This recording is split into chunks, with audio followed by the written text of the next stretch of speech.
duhejeje kumva muri ko muravuga uruhara rw'umu accompagnateur spirituel muri runo rugendo, niciye niyumvira ngo mbega imiryango n'ikibano nabo bafise navyo bifise uruhara uruhe kugira ngo urwo rugendo iyo fiançaille iba yatanguye hagati ya babiri ikunde canke kumbure igire ibibazo, ariko reka twege tuti mbega kugira ngo urwo rugendo rube ruzima rushike kwihangiro abo babiri baba bahanye, imiryango n'ikibano bafise uruhara uruhe? nkuko tubizi tuba mu kibano, nuvuga nti uruhara rwabo ni runini. Bwa mbere bashobora kuvuga bati uyu bakamukubwira ku canke bakamubwira ukundi, canke ugasanga amajambo bakubwira hari ayo kuguca intege ati ivyo bintu uri kurajamwo ntibizokunda. Ico noherako nuko navuze ko nari mu mahanga, benshi barambwira ati ivyo bintu ntaco bizovamwo, turazi amahorasiyo ya distance ingene ameze, ntaco muzoshikako, nimwe muriryohera gusa. Ndazi yuko hari umwe canke uwundi yabimbwiye, kandi kumbure bari bafise igituma, kuko hariho n'uburorero narinzi bavuga ati amahorasiyo ya distance ntakunda, ntashoboka. Ica kabiri naco nuko nk'umuryango bashobora kugushigikira. Nabivuze yuko jewe siho narindi, mugabo ndamushimira yuko yakoze ibishoboka byose kugira ngo ashobore kumara novuga nti imanza zo muhira z'umuryango wiwanje naho twari tukiri muri fiançailles. Rero ico naco ndagishimira umuryango, kuko nabo baramwakira bakamwakira nk'uko jewe noba ndahari. Ngashima kandi yuko byarashitse yuko dushobora kuba dufise urubanza rw'iwanje, hanyuma naba nifuza ubu ndibuka ko haheze amezi makeya, iminsi mikeya ngiye, hari umugenzi yagize urubanza, hari urubanza rukomeye nari nifuza kuhaba, hanyuma ndabimusaba arabinyemerera kandi ararumara, hanyuma ndumva ko ntekanye. Mugabo nabo iyo batamwakira, nabo iyo batamufata nk'uko ari jewe, umva yuko nanje ntari kuronka nuvuga nta kanyamuneza kuko naserukiwe. Urundi ruhara rw'ikibano nuko bashobora kumva yuko ati uyu muntu agumaza tutaramwakira, mbega hanyuma ugasanga bariko baramuvuga ko amajambo kumbure atari meza. Rero kuri ico naco nibaza yuko biheza bikonona canke bigatosekaza bwa bucuti canke rwa rugendo babandi babiri barimwo na vya vyifuzo. Hanyuma rero kandi numva umenga ikindi camfashije muri ico kibano nuko abagenzi, inshuti nkuko nari nabivuze, hari n'abanifuza gutanga akaganuke kuri anniversaire canke hanyuma abo bantu bakahaba, kandi vyarangyohera cane kumva yuko siho ndi, mugabo hari abandi bahari ku bwanje kugira ngo bashobore kumhambe nanje ngire kakanyamuneza naho kugira ndahari. Murakoze cyane. Kumbure Madame Ornella afise vyinshi kuko urumva ko wamukunze mutari hafi na hafi, mbega Madame Ornella nk'umwigeme, ikibano, umuryango, ubona ufise uruhara uruhe cane cane nkuko baba bari mu rukundo mugabo batari hafi na hafi yabo babana mu kibano mu muryango, babonwa gute, bavugwa gute, bibafasha iki? Kumbure ngira mbanze musore gatoya.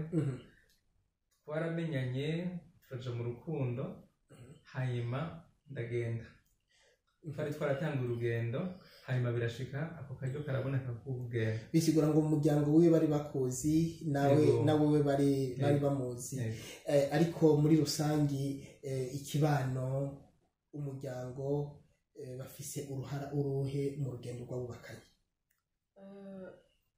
ikibano kirafise uruhara rukomeye kuko nibo tubamo kenshi birashika ugasanga iyo wewe uri muri relation utizeye canke utazi ibyo urimwo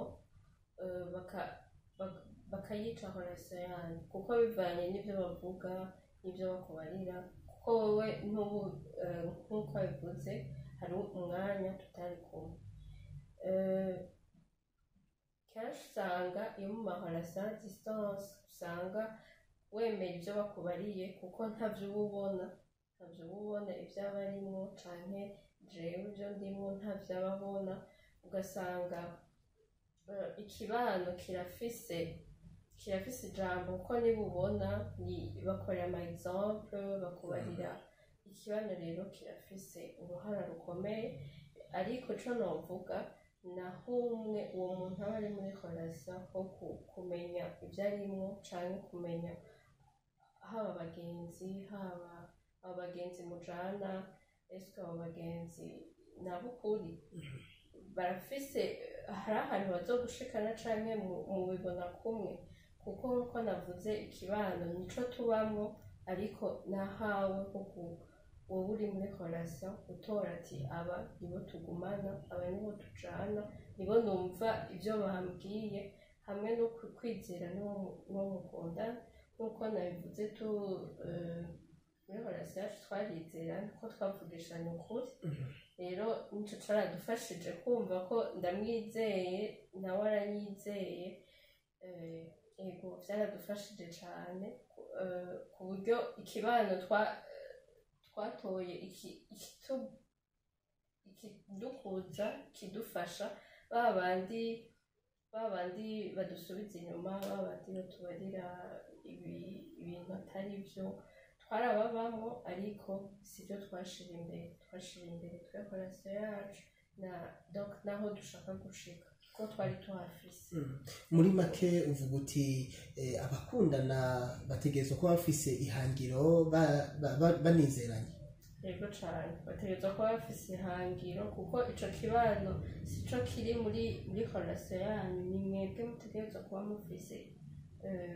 mufise aho mushaka gushika, ni mwebwe mutegerezwa kuhubakira, hanyuma ico kibano kiza kibaherekeza mu byo murimo. Mbega tukiri ngaho nyene turi mu muryango, turiko turavuga umuryango w'amaraso, turiko turavuga mu kibano, mbega umuryango w'Eklezia wowo ufise uruhara uruhe canke woshimikira hehe mu gufasha aba bariko baritegurira kuzokubaka? Twe twavuga ko Eklezia yaradufashije kuko Eklezia yaradufashije, twararonkeye inyigisho nyinshi meme avant yuko duhura, niyo duhuye naho tutanga urugendo rwo gukundana. Eklezia yaradufashije kuko hariho amakominote twashoboye gushominamwo, rero vyaradufashije, vyaraduteguye co kimwe n'ubu gushika n'ubu hariho Eklezia iracadufasha, hari amakominote turimwo adufasha ko ca cifuzo ryahangiro twari dufise tukiribandanya. Rero Eklezia yamidufasha yego. Murakoze ku co muhejeje gushikiriza, reka duhindukirire ku mushinga ntahejutse Mugisha. Mbega mubona Eklezia yoshimikira kuri ibihe bikuru kugira ngo ibandanye ishitsa ubwo ruhara rwayo rwo gutegura abariko baritegurira kuzoshinga urugo? Eklezia irakora nkuko Honera yabivuze, irakora muri nuvuga nti mu guherekeza, mugabo nkuko igihe ibintu biguma bihinduka, ubwa mbere nibaza ko hakenewe inyigisho zishobora kuba nuvuga nti zijanye n'ibihe canke nuvuga nti na context ingo zirimo, kuko uno munsi kumbure nimba ivyo bintu bimaze nuvuga nti izo nyigisho zimaze umwaka umwe, imyaka ibiri ziteguwe, hari ibintu bishobora guhinduka rero nibaza ko icya mbere ari uko boza barihweza yuko izo nyigisho nuvuga ntizikiri yaje ziriko zirajana n'ibihe. icya kabiri naco nibaza ko mu rugo hariho ubuzima ababubayemo bashobora hariho uburyo bashobora kuvuga aho rero nshaka ku kindi kintu gihambaye naco yuko muri izo nyigisho hatojamwo novuga nti inyigisho ziteguwe yuko bazokwiga novuga nti amaseanse 10 nangahe gusa ariko hojamwo nkuko hamwe babitanguye novuga nti intahe canke amatemwanyaje y'abantu babaye mu kintu nk'ubuye turabona yuko hariho ingo zitari nke ziriko zirahukana hashobotse kuza nk'urugo ushobora kuba rwarashatse gushika kuri aho hantu mugabo bakabona yuko hari ico bashoboye gukora vyofasha hakaba novuga nti ku nyigisho ariyo yose hakaba abantu novuga nti baza gushimangira iyo nyigisho na témoignage ico naco nibaza ko coba ari ikintu gihambaye cane novuga nti abariko baritegura ntibaze kwiga gusa ngo urumva ngo ubu ingu ya mbere ndayihejeje ingu ya kabiri ngo ubu rero turahejeje rero bikaba ari ibintu bibandanye ikindi naco nibaza nuko baba ariko bariga kugira ngo bazoje mu rugo nibaze yuko ingo zihura n'ibintu bitari bike iyo zitanguye hariho bimwe biga hariho bimwe bababarira rero aho bisigura yuko haba hakenewe ukubandanya baherekeza ingo gushika n'imiburi ku myaka 3 ivyo sinzi ingene bashobora kuvyiyumvira mugabo ndazi yuko navyo bifise ku muzirikanye nka Ecclesia kugira ngo babandanye baherekeza izo ngo kuko kenshi bavuga ko ingo zikunda kwahukana kuva ku munsi umwe gushika ngo ku myaka 3 nico kirakenewe ikindi naco nubaza nuko harakenewe yuko muri izo nyigisho haba harimwo novuga nti umwanya uguha abo bariko baritegura kugira ngo nabo bashobore kwiyumvira nkavyita novuga nti temps couple kuko kwiye kuntu kumbure baba bicaye mu ishure canke baba bicaye aho bariko barabigishiriza kumbure hari abataronka umwanya wo kuja kunoganza vya bintu babigishije ni ikintu gihambaye kandi nibaza yuko gishobora kubafasha kugira ngo bashobore kwinjiza muri bo no mu buzima bwabo ivyo babigishijwe. Murakoze mu kivugo ca Axiavadi TV harimwo guhana iteka kandi mu rugo umukenyezi n'umushingantahe wiwe bemeranya guhana iteka biga mwebwe nk'abamurikiwe na Kristo mu bibayemwo gute? Ico kibazo gihava kitugora kuko urumva turacari bato kumbure hari ivyo turagerageza ubwa mbere dukunda kwishimikiza bivuga nti indagano twagiranye ati nzogukunda nzogusonera iminsi yose y'ubuzima bwanje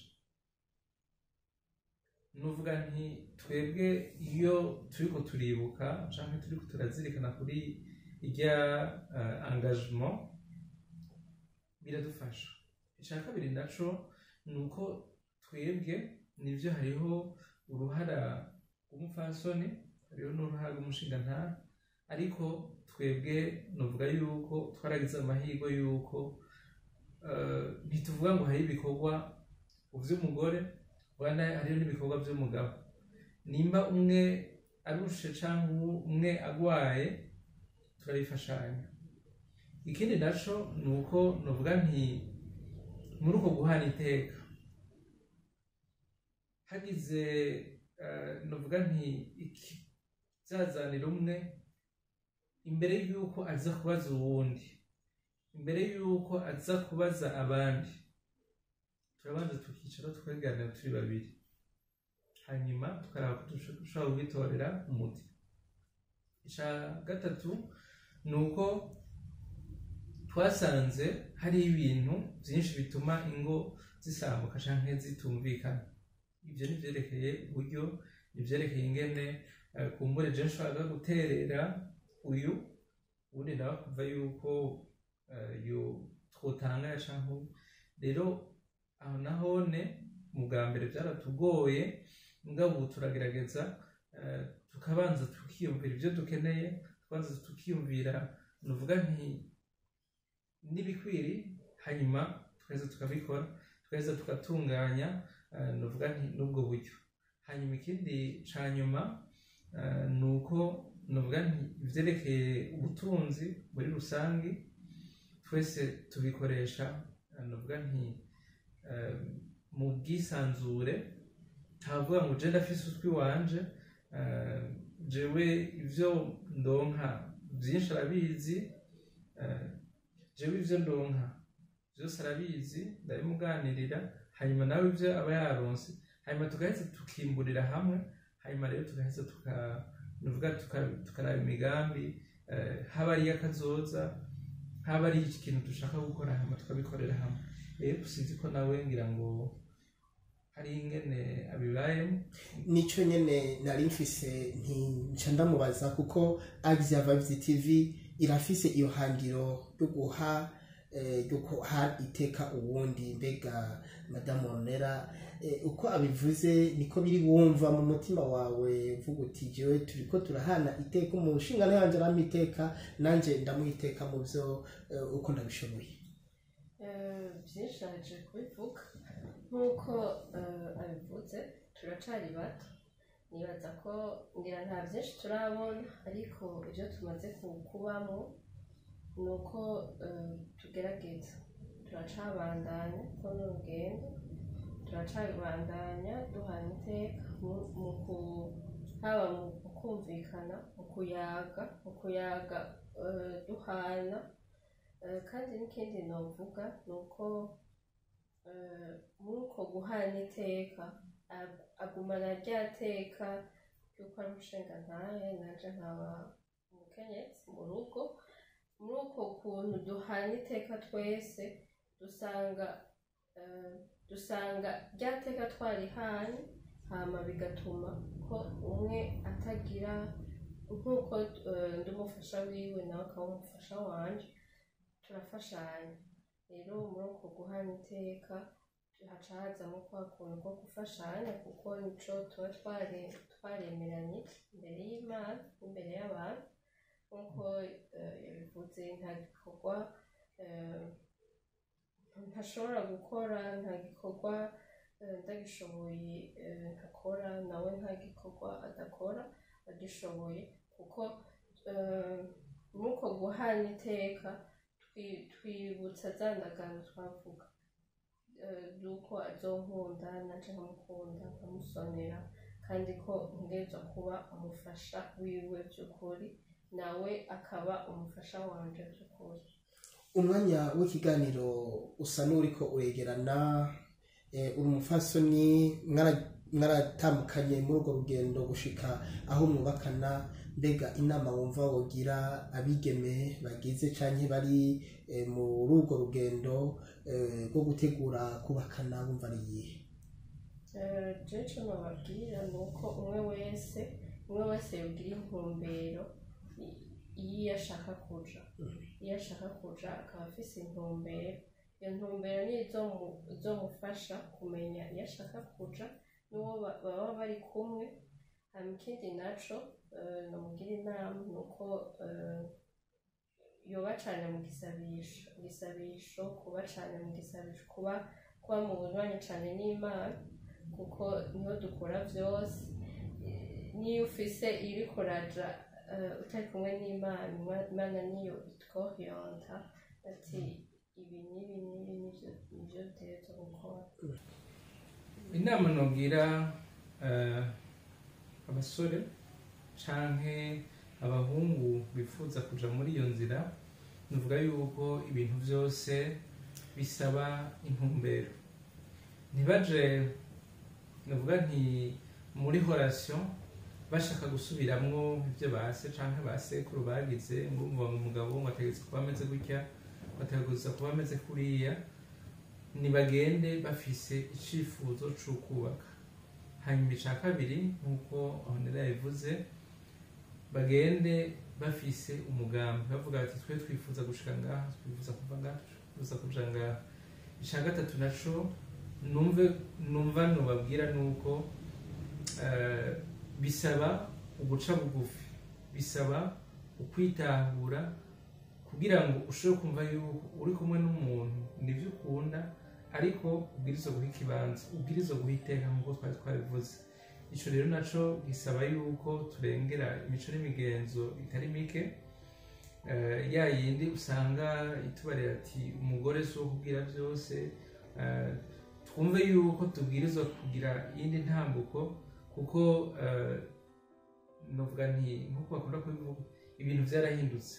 Hari usanga kumbure kituma abakera babigira bitandukanye n'ivyo, kandi natwe ndavuga nti nk'urunganwe rw'ubu generation nibaza ko twofatira kuri vyiza vya kera tukabigumana, ibitari vyiza navyo tukabanza tukabishira ku ruhande. Nuko turabakengurukiye mushinga ntahe Justin kubona mwemeye mukaduha kino kiganiro kugira ngo tuganire ku ntambuko zitandukanye z'abariko bagenda bagana gushinga urugo.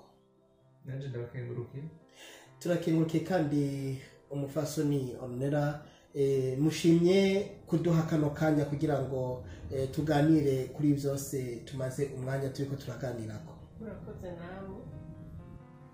Bakunzi ba Asia Vibes TV, turabakengurukiye mwebwe mwese mwabanye natwe.